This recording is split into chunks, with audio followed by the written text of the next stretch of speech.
Welcome to Mint Views. India is in a trade spat with Malaysia. This began after the Malaysian Prime Minister actually leveled some criticism about India's new citizenship law. India, in response, advised many of the importers of some products from Malaysia to cut down their imports, in particular palmolene oil.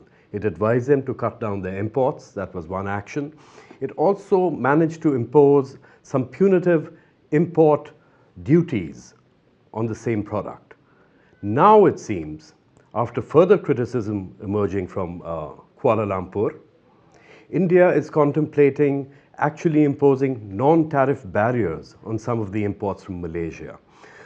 We could impose some barriers on microprocessors and also some forms of telecom equipment.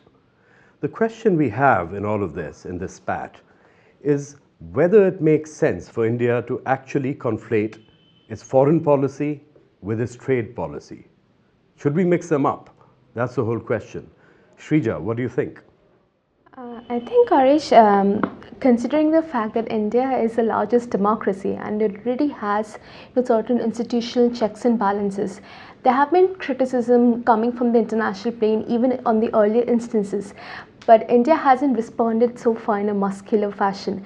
But the spate of duties and the import tariffs that you mentioned, clearly indicate that India has been responding in a quite otherwise fashion, or rather, if we could say, in a muscular method by calling for a higher tariff, or even also thinking of levying impositions and restrictions on certain products. And also on the other side, you see Malaysia is also a very strategic neighbor that we have in the Southeast Asian geography. So soaring bilateral ties on the pursuit of in a matter, an affair which India considers or deems it to be of internal nature, clearly doesn't show or will hinder good for both of the countries. Mm-hmm. It may actually not achieve very much in that sense. Shrija, what do you make of approach to Malaysia? I disagree with Shrija. You see, foreign policy and trade policy, they are not conducted in isolation with each other. They both go hand in hand. And Malaysia enjoys a big trade advantage vis-a-vis India. It has $4 billion trade gap in its favor vis-a-vis India. So that is huge. Now,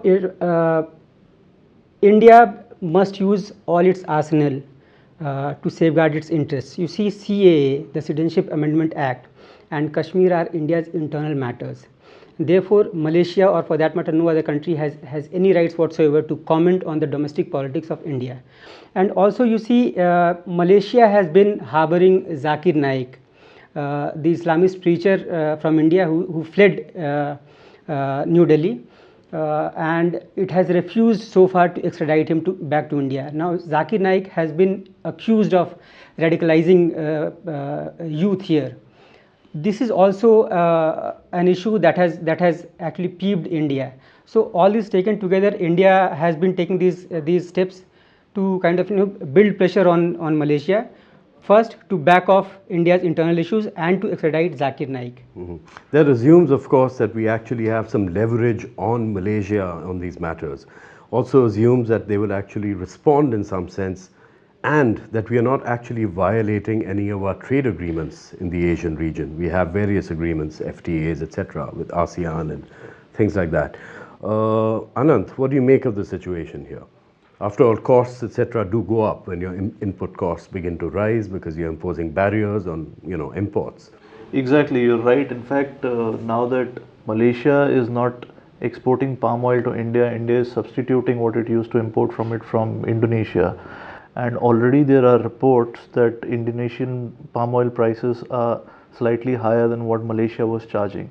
And this may be globally, this may be for all importers, but the point is that this is because of the shortage in supply that this might have created, or the sudden,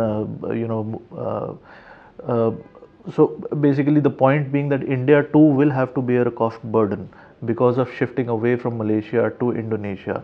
And what if Indonesia realizes that, okay, people, if India is not buying anything from Malaysia and it has to buy then alternatively from us, what if they jack up the prices even further for India? In that particular case, the costs can rise tremendously. So there is a risk involved. The actions that India is taking on the trade front could have some repercussions also for their own trade. It could have a financial cost that they might have to bear. But I think I tend to agree partially with what Srijay is also saying. The provocations in this particular case were pretty grave.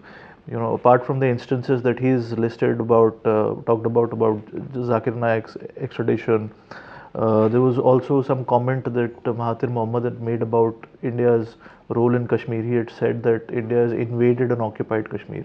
So these are pretty harsh statements and absolutely untrue also, might I add. So, I mean, if you have statements of that sort, then you really can't expect the other country not to respond in every possible manner that it is available. Such a country would definitely use all the leverage that it has over you. And so India perhaps is justified in reacting. And in this particular case, I think the greater hit would be taken by Malaysia, because India imported more than 4 million tons of palm oil last year. This year, traders are saying it might drop below 1 million ton, or something of that sort. I'm not. Malaysia stands to suffer quite a lot, much more than India, I guess. Well, I suppose the test for that would be whether Malaysia's behavior actually changes on the foreign policy front. The only real sanctions that seem to work are those imposed by superpowers, because what America does when it imposes sanctions, it tells every other country that you must isolate a particular country. Iran is a famous example. They have actually crushed the Iranian economy by snapping off their oil exports. Until we get that kind of power, it seems to me that such measures are actually symbolic more than anything. And I'd be a little surprised if we actually get Malaysia to actually alter its behavior. So we have to watch very carefully whether, when we mix up foreign policy with trade policy or economic policy, that we are actually achieving something out of it. It should be a practical and pragmatic decision. Thank you.